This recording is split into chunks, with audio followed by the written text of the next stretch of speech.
Fico muito agradecido a Deus pela oportunidade de poder compartilhar com os irmãos uma palavra nesta noite. Agradeço ao Clauber, pelo convite. E a esperança nossa é que Deus venha falar grandemente com todos nós, porque aquilo que o Senhor tem para nos dizer nesta noite, acredito eu, que seja algo fundamental para que possamos, nestes dias que nós estamos vivendo, poder saber lidar com as muitas situações adversas. O Cláudio já apresentou a minha família, também já disse que eu sou um dos professores da EBD do Lindéia. Nós estamos ali por quase 2 anos, Já faz quase 2 anos que nós chegamos ali. Estou muito feliz por estar aqui, nesta congregação que por muitas vezes nós já tivemos a oportunidade de orar na igreja de Lindéia. E a nossa esperança é que o Senhor venha falar com cada um de vocês para a glória do Senhor Jesus. O texto que nós vamos estar compartilhando nesta noite está lá em 1 de Pedro,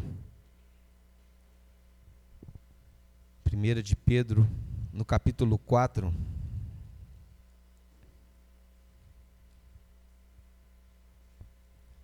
A última vez que eu preguei numa igreja eu não usava óculos. Mas agora, não sei porquê, um menino de 23 anos precisa de usar óculos para poder estar pregando a palavra de Deus. Mas enfim, 1 de Pedro, capítulo 4, nós vamos estar lendo dos versos 12 ao 19. 1 de Pedro 4, versos 12 ao 19, diz assim: Amados, não estranheis o fogo ardente que surge no meio de vós, destinado a provar-vos, como se alguma coisa extraordinária vos estivesse acontecendo. Pelo contrário, alegrai-vos na medida em que sois coparticipantes dos sofrimentos de Cristo, para que também na revelação de sua glória vos alegreis exultando. Se pelo nome de Cristo sois injuriados, bem-aventurados sois, porque sobre vós repousa o Espírito da glória e de Deus. Não sofra, porém, nenhum de vós como assassino, ou ladrão, ou malfeitor, ou como quem se intromete em negócios de outrem. Mas se sofrer como cristão, não se envergonhe disso. Antes, glorifique a Deus com esse nome. Porque a ocasião de começar o juízo pela casa de Deus é chegada. Ora, se primeiro vem por nós, qual será o fim daqueles que não obedecem ao Evangelho de Deus? E se é com dificuldades que o justo é salvo, onde vai comparecer o ímpio? Sim, o pecador? Por isso também, os que sofrem segundo a vontade de Deus, encomendem a sua alma ao fiel Criador na prática do bem. Vamos orar mais uma vez. Senhor, eis que foi lida a Tua palavra, e nós te pedimos, ó Deus, em o nome de Jesus Cristo, que o Teu Santo Espírito venha nos dar o entendimento, e que possamos, ó Deus, sair com a compreensão deste texto para o louvor e a glória do Teu santo nome. Amém. Irmãos, o texto que lemos, ele faz parte de uma das cartas escritas pelo apóstolo Pedro aos irmãos, aos eleitos que eram forasteiros da dispersão. Forasteiros eram aquelas pessoas que, por seu modo de vida, distinguia-se dos demais, porquanto passavam pouco tempo em determinado lugar. Alguém que era como um viajante. Forasteiros da dispersão eram assim considerados os judeus que viviam fora da Terra Santa. Embora este seja um termo usado para descrever a condição geográfica dos judeus, o público-alvo desta epístola de Pedro foi a comunidade cristã composta de judeus e gentios no norte da Ásia Menor. Portanto, este termo dispersão, ele deve ser considerado em sentido figurado, usado para descrever todos os cristãos que ainda estavam esperando pela sua herança total no novo céu e na nova terra. O fato de estarem aguardando, esperando pelas promessas, que nos é garantida por Deus, diante das perseguições que começaram a surgir em meio à igreja do Senhor, esta epístola foi escrita. E isso foi por volta dos anos 60 e 68 depois de Cristo, quando o Império Romano era governado por Nero. Diante de um cenário de perseguição, Pedro escreve aos irmãos com o propósito de encorajá-los e, ao mesmo tempo, esclarecê-los acerca destes acontecimentos que estavam vindo sobre a igreja. Nestes versos de 12 a 19, vemos Pedro deixando bem claro pelo menos 3 coisas acerca das perseguições. E é sobre estes 3 pontos que nós estaremos discorrendo a palavra nesta noite. O primeiro ponto que eu quero observar com os irmãos aqui no texto é que as provações, elas fazem parte da vida cristã. Os versos 12 e 13 nos diz isso. O apóstolo ele diz assim: amados, não estranheis o fogo ardente que surge no meio de vós. O apóstolo, que em outros momentos desta carta já havia falado acerca das provações, isso quando nós fazemos a leitura de 1 de Pedro, nós vemos que no princípio ele já começa a citar acerca dessas questões das provações. Neste momento, no capítulo 4, ele volta a abordar novamente o tema, porém ele aborda de uma maneira mais enfática. F.F. Bruce sugere que esta posição de Pedro, o motivo pelo qual Pedro começa a enfatizar de novo as perseguições, é porque ele havia recebido notícia de que os irmãos estavam sofrendo provações mais intensas ainda. Então, diante disto, diante desta informação que Pedro recebe, ele estava escrevendo a carta, ele então intensifica novamente, lembrando os irmãos acerca dessas provações que estavam por eles sendo vividas. E ele então fala a respeito do fogo ardente. Este fogo ardente citado por Pedro refere às provações em si, e é apresentada a ideia de um fogo destinado a refinar metais. A gente precisa entender a diferença que há entre um fogo normal e comum e entre este fogo ao qual Pedro está se referindo. Este fogo é algo mais intenso. Não é igual ao fogo que nós possuímos em nossas casas, que poderemos verificar através dos fogões, ou então através de uma lenha que é queimada. Não é com relação a este fogo que Pedro está se referindo. Sabemos que este fogo, ele causa dano, ele pode causar queimadas, ele pode causar feridas. Mas o que Pedro está dizendo aqui é algo mais intenso. É um tipo de fogo que tem a capacidade de purificar os metais. Ou seja, aquele fogo ardente que estava surgindo entre os irmãos, ou seja, a intensificação das provações que estava vindo sobre os irmãos, tinha um propósito. Ele era algo mais intenso, mas tinha um propósito.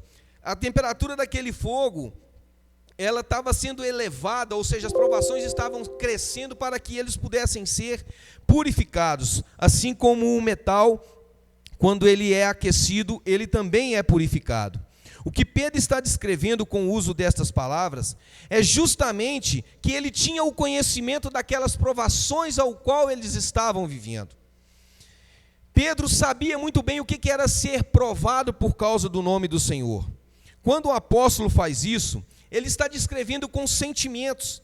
Ele está descrevendo aqueles irmãos com o sentimento de quem também já havia sofrido muito por causa do nome do Senhor Jesus. Nós temos vivido nos nossos dias a guerra entre a Rússia e a Ucrânia. Eu acredito que vocês aqui, bem como nós temos orado lá no Lindéia, nós temos orado incansavelmente para que Deus venha restabelecer a paz entre a Rússia e a Ucrânia. Nós sabemos que as guerras causam muitos estragos, causam muitos danos, destrói vidas, destrói famílias, destrói passados, presente e futuro. Mas ninguém consegue descrever tão bem uma guerra quanto aquelas pessoas que estão vivendo aquela guerra. Nós temos uma noção daquilo que eles estão passando. mas aqueles que estão lá conseguem descrever com mais intensidade aquilo que eles estão vivenciando. E Pedro, quando ele escreve a estes irmãos, a maneira com que ele escreve sabendo muito bem aquilo que eles estavam vivendo, porque Pedro já havia sofrido muito por causa do nome do Senhor Jesus. Pedro sabia o que era sofrer por causa do nome de Cristo. E por isso as palavras dele tinham força. Por isso as palavras dele levariam alento para os nossos irmãos em Cristo Jesus. Mas havia uma razão para aqueles acontecimentos. Ou seja, o fogo ardente que surgira entre eles estava destinado a prová-los, a experimentá-los. E isso não deveria ser visto como algo de outro mundo, algo estranho. Como algo impensável de se acontecer com um cristão, uma nova criatura em Cristo Jesus. Mas que, ao contrário de pensar tais coisas, que coisas absurdas são essas que estão acontecendo, que coisas descabíveis são essas que estão acontecendo, impossíveis de acontecer com um cristão, porque é isso que acontece com muitos de nós quando as provações vêm. Nós começamos a falar, mas espera aí, eu sou servo do Senhor e essas coisas estão me acontecendo. Eu sirvo a Deus, por que isso está acontecendo comigo? Pedro está alertando estes irmãos através da sua carta, para que eles não venham achar que aquilo que estava acontecendo com eles era algo de outro mundo, que aquilo que estava acontecendo com eles era algo estranho, era algo indevido. Eles deveriam se alegrar ao invés de se entristecer. Talvez possa soar estranho, mas é isso que Pedro estava lhes instruindo a fazer. Que eles se alegrassem por aquelas provações que estavam surgindo no meio deles. Literalmente, ficar extremamente alegre, é isso que diz a palavra no seu original, que eles deveriam ficar extremamente alegres. Pedro sabia o que ele estava ensinando aos irmãos, e basta nós olharmos para Atos capítulo 5, nos versos 40 e 41, que diz assim: chamando os apóstolos, açoitaram-nos, e ordenando-lhes que não falassem em nome de Jesus, os soltaram. E a palavra diz que quando eles saíram chorando? Não, o texto diz, e eles se retiraram do sinédrio, regozijando-se por terem sido considerados dignos de sofrer afrontas por esse nome. Os sofrimentos, as perseguições por causa do nome de Cristo Jesus, era o sinal de que eles eram coparticipantes dos sofrimentos de Cristo. Eles estavam compartilhando dos sofrimentos de Cristo Jesus. Não que o sofrimento deles tivessem o mesmo caráter redentivo que os sofrimentos de Cristo teve, mas as perseguições que eles estavam sofrendo era o sinal claro de que eles estavam andando nas mesmas pisadas deixadas pelo Senhor. Isto era o sinal de que eles estavam em comunhão com Jesus Cristo, e por isso aquelas provações estavam vindo. Embora o fogo ardente estivesse lhes causando dores, angústias e sofrimentos, eles teriam uma alegria extremamente excessiva na manifestação da glória de Cristo. E é por isso que as provações fazem parte da vida cristã. Este é o primeiro ponto da mensagem. O segundo ponto fala acerca das provações, que as provações possuem um duplo caráter e deve ser observada pelo crente. Não somente os crentes daqueles dias que recebeu a carta de Pedro pela primeira vez, mas por nós que aqui estamos e por aqueles que virão depois de nós, até a vinda do Senhor. Os versos 14 e 16 diz assim, aborda este ponto que nós vamos estar falando. Veja que, embora as provações façam parte da vida cristã, nestes versos o apóstolo Pedro chama a atenção para que eles venham observar a origem dessas provações, a natureza delas. Ele diz, se pelo nome de Cristo sois injuriados, e essa palavra injuriada, ela pode ser substituída também por reprovados, maltratados, insultados. Ele diz, bem-aventurados sois, porque sobre vós repousa o Espírito da glória e de Deus. Ou seja, Se os sofrimentos e as perseguições forem por causa do nome de Cristo, por causa da justiça de Cristo, por causa da verdade de Cristo, por causa do amor de Cristo, nisto deveriam eles se alegrar. Porquanto todas estas coisas se manifestam pela ação gloriosa do Espírito Santo de Deus na vida dos crentes. A natureza dessas provações se deram pela razão correta, se este for o motivo das provações. O caráter delas era o aperfeiçoamento do crente. Aquele fogo era para a purificação ou santificação dos mesmos. Mas o apóstolo Pedro nos chama a atenção para provações que podem surgir na vida do crente por um motivo errado. O segundo caráter das provações não é nada bom. E Pedro não está escrevendo para pessoas do mundo, ele manda a carta para a igreja, e quando ele cita essa parte do versículo, ele está citando para a igreja. Isso está na mesma carta. Quando ele diz assim: não sofra, porém, nenhum de vós como assassino, ou ladrão, ou malfeitor, ou como quem se intromete em negócios de outrem. Isso não é uma palavra para pessoas que estão no mundo, mas para as pessoas que estão na igreja. Embora sejam razões um pouco assustadoras, isso não está longe dos crentes. Isso não está longe de nós. Tendo em vista que ainda estamos presos neste corpo propício ao pecado.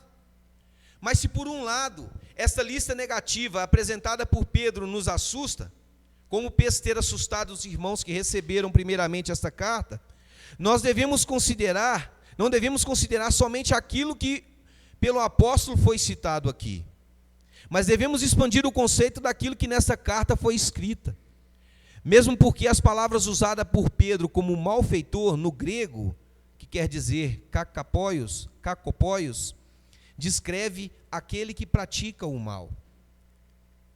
Abrange uma série de comportamentos passíveis de punição, comportamentos que estão fora dos decretos de Deus, que estão fora dos mandamentos de Deus. Talvez nós olharmos para o texto e falar assim, mas espera aí, como assassino, como ladrão, como malfeitor, como pessoas que se intrometem em negócios de outrem, nós possamos nos sentir aliviados porque nós não cometemos coisas tão absurdas que vêm descritas aqui literalmente na Bíblia. Mas essa palavra malfeitor, ela abrange o mal como um todo. Tudo aquilo que foge do conceito de Deus, de verdade, de justiça, de santidade. E nós precisamos refletir acerca disso. Porque muitas das vezes temos cometido coisas pequenas que não são condizentes com uma pessoa que professa a fé em Cristo Jesus. A Bíblia da Reforma, quando ela fala a respeito daqueles que intrometem em coisas de outrem, ela diz assim, a Bíblia Reforma Protestante descreve essas pessoas como aqueles que desnecessariamente preocupam-se com o assunto dos outros. Desnecessariamente se preocupa com o assunto dos outros. O Senhor Jesus fala que para que nós possamos ser considerados como assassinos, não é necessário que a gente mate uma pessoa, tire a vida de uma pessoa. É necessário que tenhamos ódio de alguém. Isto para ele é considerado como um assassinato. Por isso a necessidade do crente examinar a sua vida, para avaliar se os sofrimentos, as perseguições que porventura têm surgido em sua vida, são para um fim proveitoso, ou se são meros resultados da indisciplina, da sua rebeldia, da falta de sabedoria nas diversas áreas de sua vida. Às vezes a pessoa fala assim, eu tenho sido perseguido no meu trabalho. E aí, quando você senta para conversar com aquela pessoa, ela conta como que é a vida dela no trabalho, e você vai ver que ele está dando mau testemunho. Ela não trabalha para o patrão dela, ela trabalha para o celular que ela tem. Passa a maior parte do tempo no celular, ao invés de exercer a função para a qual ela foi contratada. Às vezes a pessoa fala que está sendo perseguida na escola, mas não dá o testemunho cristão. Essas coisas contam para os nossos dias. Embora o Pedro não venha relatar nos mínimos detalhes todas essas coisas, mas tudo aquilo que é mal, tudo aquilo que foge do propósito de Deus, pode ser considerado por conta dessa palavra malfeitor que ele disse aqui. Porque malfeitor é todo aquele que pratica o mal, aquilo que é mal. Porque um dos caráteres das perseguições glorifica a Deus. Porém, o outro motivo causa vergonha. Mas se sofrer como cristão, não se envergonhe disso. Antes, glorifique a Deus com esse nome. Mas que nome é esse? F.F. Bruce descreve como partidários de Cristo. Ou seja, aqueles que são os pequenos cristos, que seguem as pegadas do Senhor. E o Senhor Jesus deve ser a razão das nossas perseguições. Se nós temos sofrido porque nós somos cristãos retos, obedientes à palavra do Senhor, que têm buscado exercer com justiça todas as coisas, viveram a vida reta, digna, graças a Deus por isso. Porque para isso as provações têm vindo, para nos purificar, para nos aproximar mais ainda de Deus, e não para nos distanciarmos dele. E entro no terceiro ponto desta pregação. As provações têm como um fim o aperfeiçoamento dos santos e a glorificação de Deus. Uma vez que essas provações têm o caráter positivo, se dentro da vida daqueles irmãos eles enxergassem que as provações eram de fato porque eles estavam servindo a Cristo, eles estavam no caminho certo. E essa deveria ser a razão delas. Porque a ocasião de começar o juízo pela casa de Deus é chegada. E esse juízo aqui, Pedro não está se referindo ao juízo punitivo de Deus que sofrerá todo o perverso, mas ao juízo de Deus como Senhor soberano, que julga a sua igreja com um instrumento de santificação, purificando-a por meio das provações para uma vida eterna. Ele deixa claro sobre este fato. Ora, se primeiro vem por nós, qual será o fim daqueles que não obedecem ao Evangelho de Deus? O Evangelho de Deus é a palavra de Deus que Pedro está dizendo aqui. E se é com dificuldade que o justo é salvo, aonde vai comparecer o ímpio? Sim, o pecador? Primeiramente é necessário entendermos que Pedro ele não está querendo atribuir ao homem nenhum mérito à sua salvação. Ele não está querendo dizer que por causa das provações, por causa das nossas lutas, daquilo que nós enfrentamos, que aqueles irmãos enfrentaram, eles seriam salvos. Não, não é isso que Pedro está querendo dizer aqui. O que Pedro está fazendo aqui é o uso de uma retórica, assumindo que se o povo prometido de Deus é salvo somente com dificuldade, não há esperança, humanamente falando, para aqueles que estão fora da comunidade da aliança. Os irmãos da Ásia Menor deveriam transformar a sua tristeza em alegria, porquanto aquelas provações estavam lhes aperfeiçoando à semelhança de Cristo. As provações, elas fazem parte da vida cristã e precisam ser observadas quando surgirem, para ver se elas têm o caráter aperfeiçoativo de Deus, se é para nos aperfeiçoar, se é para nos moldar à semelhança de Cristo. Porque este é o fim que aquelas provações estavam vindo sobre a vida daqueles irmãos, para aperfeiçoamento deles, para que eles pudessem a cada dia se tornar mais parecidos com o Senhor. E eu penso que poderia ser recorrente entre os nossos irmãos um pensamento que também é comum nos nossos dias, bem como também nos dias de Asaf e dos judeus nos dias de Malaquias. Muitas das vezes nós olhamos para situações assim, de provações, e por sermos fracos, falhos, Nós olhamos para aqueles que não têm uma vida com o Senhor, e nos chama a atenção o fato de que certas coisas que acontecem conosco não acontecem com eles. Às vezes nós olhamos e observamos. Às vezes as pessoas alcançam algo com tanta facilidade, mas nós pelejamos e o Senhor nos dá vitória dia após dia. E às vezes nós comentamos, nos colocamos diante de Deus, falamos com Deus acerca dessas coisas. É claro que depois, pela ação graciosa do Espírito Santo, a gente se arrepende nas nossas orações e fala: oh, Deus, me perdoa porque falei coisa tola para o Senhor. Mas isso não é um problema só nos dias de hoje. A palavra do Senhor, ela nos mostra. Asaf, lá no Salmo 73, ele descreve algo desta forma. Malaquias também, no capítulo 3, dos versos 14 ao 18, diz assim: vós dizeis, inútil é servir a Deus, que nos aproveitou termos cuidado em guardar os seus preceitos e em andar de luto diante do Senhor dos exércitos? Ora, pois, nós reputamos por felizes os soberbos. Também os que cometem impiedade prosperam. Sim, eles tentam ao Senhor e escapam. Então os que temiam ao Senhor falavam uns aos outros. O Senhor atentava e ouvia. Havia um memorial escrito diante dele para os que temem ao Senhor e para os que se lembram do seu nome. Eles serão para mim particular tesouro. Naquele dia que preparei, diz o Senhor dos exércitos, poupá-los-ei como um homem poupa a seu filho que o serve. Então vereis outra vez a diferença entre o justo e o perverso, entre o que serve a Deus e o que o não serve. Malaquias 3, versos 14 ao 18. As provações, elas fazem parte da vida cristã.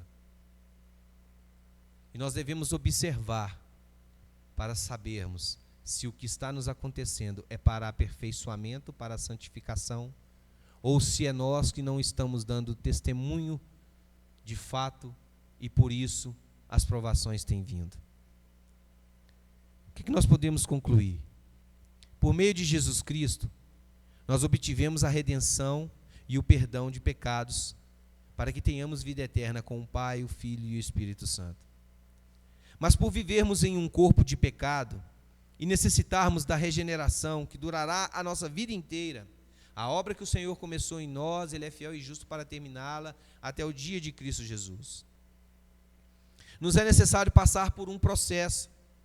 Este processo é conhecido pela obra do Espírito Santo de Deus em nós. Nem sempre nós compreendemos os métodos usados por Deus para a realização desta obra, mas nós podemos confiar de que Ele é poderoso para fazer e nos sustentar em todo este processo. Paulo, quando ele escreve aos Romanos, no capítulo 8, no versículo 17, ele diz assim: ora, se somos filhos, somos também herdeiros, herdeiros de Deus e co-herdeiros com Cristo. Se com Ele sofremos, também com Ele seremos glorificados.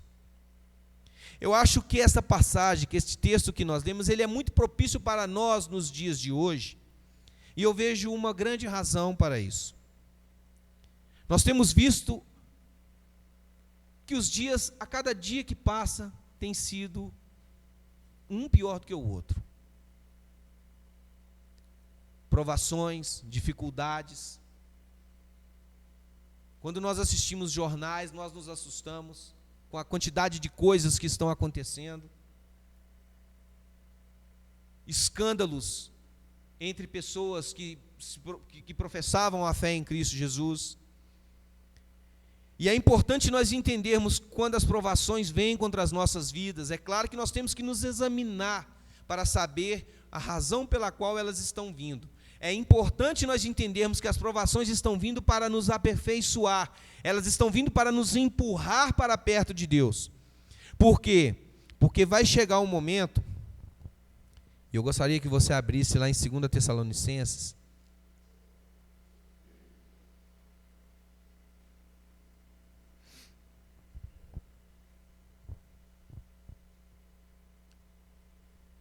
capítulo 2, versículo 3.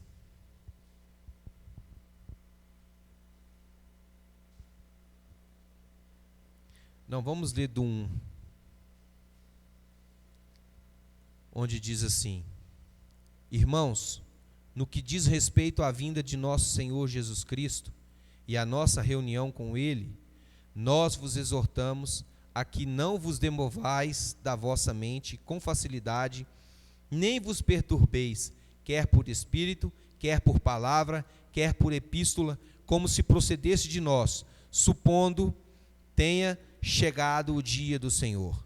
Ninguém, de nenhum modo, vos engane, porque isso não acontecerá sem que primeiro venha a apostasia e seja revelado o homem da iniquidade, o filho da perdição. Nós sabemos que a apostasia ela é o afastamento da fé. E muitas das vezes, por causa de provações, nós temos visto irmãos em Cristo Jesus abandonando a fé por conta de provações. Por conta que quer a resposta no tempo dele, no momento dele, e não sabe esperar o momento de Deus. Por isso é importante nós entendermos isso, que a provação ela faz parte da nossa vida. Que nós devemos examinar o porquê que surgiu. E devemos confiar em Deus, porque essas provações estão vindo para o nosso aperfeiçoamento. Para o nosso aperfeiçoamento. Então, como aplicarmos? Como procedermos? Primeiro, avaliarmos se as provações que têm nos sobrevindo têm o caráter da santificação, purificação dos pecados, que têm nos buscado assediar. Ou seja, se essas provações, elas estão acontecendo para a nossa santificação, para a nossa purificação, para nos distanciar daquilo que quer nos distanciar de Deus. E em segundo lugar, não julgue como injusta as provações pelas quais tem passado. Porquanto Pedro, ele foi provado. Paulo também foi provado. João e todos os outros apóstolos foram provados. Tiago, quando ele escreve a sua epístola, ele escreve dizendo assim: meus irmãos, tende por motivo de toda alegria o passardes por várias provações, sabendo que a provação da vossa fé, uma vez confirmada, produz perseverança. No capítulo 1 da sua carta, os versos 2 e 3, ele escreve isso. E Tiago também foi provado. Mas se ainda assim para você não for o suficiente, lembre-se que o Senhor e Cristo também foi provado. E aquilo que ele passou sem que houvesse necessidade. Porquanto se eu e você somos provados para a santificação, para a purificação, para um aperfeiçoamento, nada disso era necessário para o Senhor Jesus. Nada disso era necessário para ele. Ele não precisava provar nada para ninguém. Nele não havia pecado algum. Ele é a verdade, a santidade é o seu nome. Justiça, amor, nada lhe poderia ser acrescentado. Mas havia uma única necessidade: de um justo morrer, para que muitos fossem justificados por meio dele. E por isso, ele foi provado. Por isso ele deixou ser provado. Para que, satisfazendo a justiça de Deus, nós, eu e vocês que aqui estamos, aqueles irmãos para o qual Pedro escreveu primeiramente, fôssemos justificados por meio do seu sacrifício. Vamos ficar sobre os seus pés.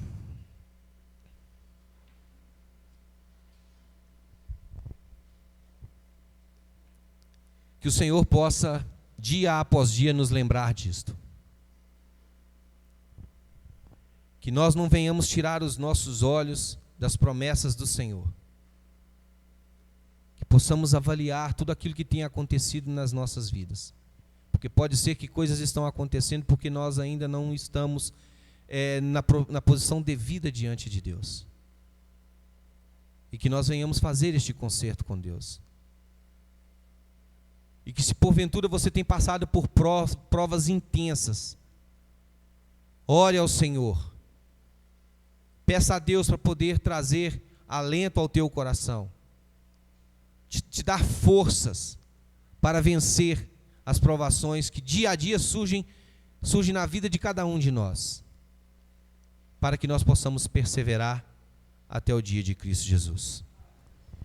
Pai amado, Deus Santo, nós louvamos a Ti e agradecemos ao Senhor, ó Deus, que não nos deixou órfãos e nos enviou o Teu Santo Espírito. Usou homens, ó Deus, no período da história da igreja, para que pudesse, ó Pai, estar relatado, ó Deus, em folhas de papel a Tua palavra. Que nós possamos, ó Deus, dia após dia, buscarmos, ó Deus, a entender aquilo que o Senhor nos deixou escrito, para que possamos, ó Pai, ter uma vida correta na Tua presença, sabendo lidar, ó Deus, com os acontecimentos, crendo que o Senhor é soberano e que nada, ó Pai, vai acontecer fora dos Teus planos, fora dos Teus propósitos. Que nós, ó Deus, nesta noite possamos sair deste lugar com a certeza de que nada daquilo que está acontecendo, ó Deus, é em vão. Que possamos tirar as lições devidas de tudo aquilo que porventura tem acontecido a cada um de nós, e que possamos crescer na graça e no conhecimento do Senhor. É o que nós te pedimos no nome do Senhor Jesus. Amém.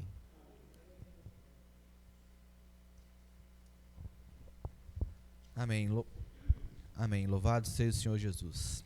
Eu vou convidar o nosso irmão Saulo para estar aqui à frente, para nos conduzir a Deus em oração, uma oração para estar encerrando assim o nosso culto a Deus. Agradecer ao nosso irmão Rodrigo pela palavra abençoada, que o Senhor continue abençoando a sua vida, continue sendo instrumento para a honra e glória do Senhor Jesus, tá bom? Amém.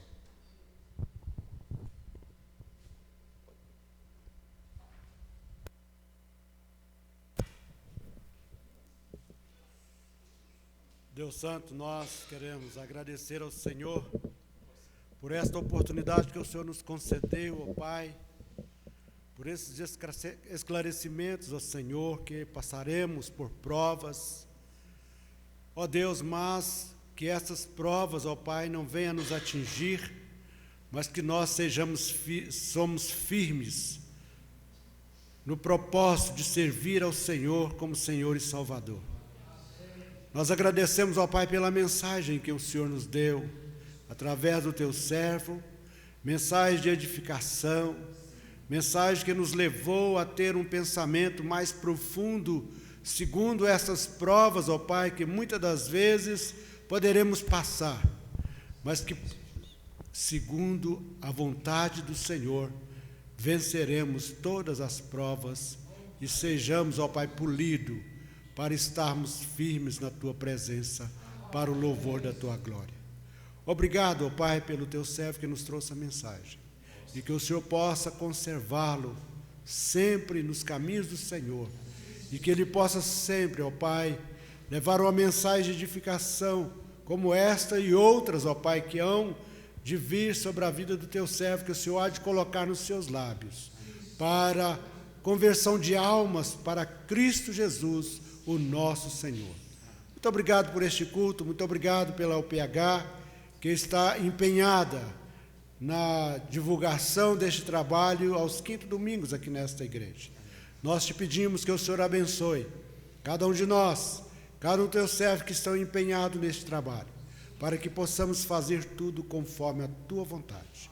Obrigado, ó Pai, pelo presidente da UPH, que está na liturgia desta noite. Pedimos que o Senhor esteja sempre abençoando, para que ele sempre seja um porta-voz também do Senhor, em todo lugar onde estiver, para falar de Cristo Jesus como Senhor e Salvador. Ó Deus, fica conosco nesta noite, nos abençoe, nos dê uma semana abençoada, uma semana onde nós podemos vencer tudo aquilo que vem sobre nós, mas com a bênção do Senhor, para a honra e glória do Teu nome, nós oramos. Amém. Amém, amém, meus irmãos. Meus irmãos, nós temos um cafezinho aqui, um cafezinho medroso, né, que vem acompanhado. Então, os irmãos, fiquem à vontade, vamos bater um papo lá.